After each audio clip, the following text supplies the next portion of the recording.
Okay, so today in social studies we get to talk about something new, something we haven't talked about before.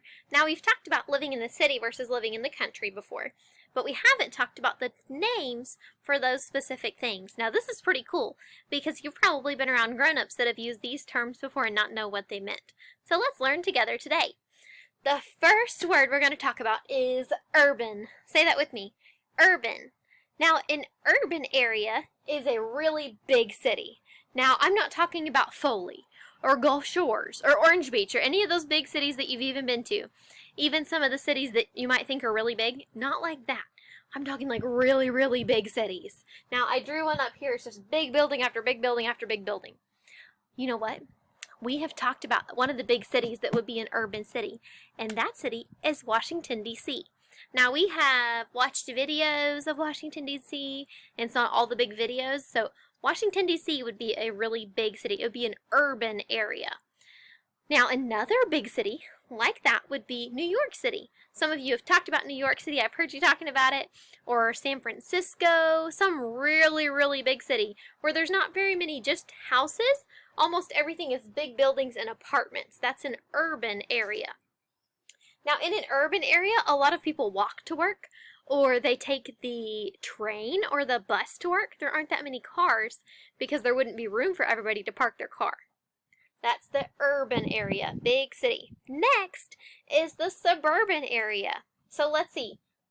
You see that same word, urban?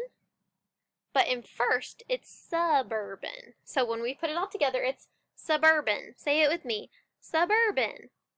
Now, suburban is an area where it's still a city, or just the outskirts of a suburban area. So it's still groups of people together. It's still a city, but it's also neighborhoods and areas that are outside. So if you live near a big city, or if you've ever seen a big city, usually if you go for a drive and you get a little ways out, you'll start to see homes, kind of like a lot of the homes that you all live in, or like the home I live in, where it's in a neighborhood.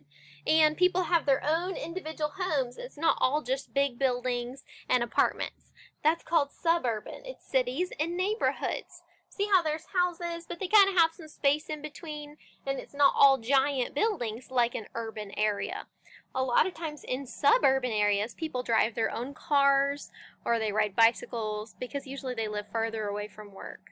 So that's where that is. Now, our last one we're going to talk about, maybe my favorite. It's rural. It's a hard word to say. But Mrs. Stead grew up in the country. We've talked about country living before. Rural living is country living. When somebody lives out a really long ways away from everybody else on land, it's rural living. So look, here's a house, and a tree, and some more land, and a tree. Now, for somebody that lived in a rural area to go see their neighbors, they'd probably have to get into their car and drive to see their neighbors because it would be a long ways away. So let me quiz your brain. Let me see if you remember what we just talked about. Don't look. Which one would it be to have really, really big buildings? You're right, it would be urban. Which one would be neighborhoods where you could go walk and say hi to your neighbor? Did you guess it? Suburban, yay! And then last but not least, which one would people have lots of cows maybe? Or a lot of land? Rural, you're right. So we have urban, that's big cities, suburban, that's some cities and also neighborhoods, and then rural, which is a lot of land and not a lot of people. Way to go.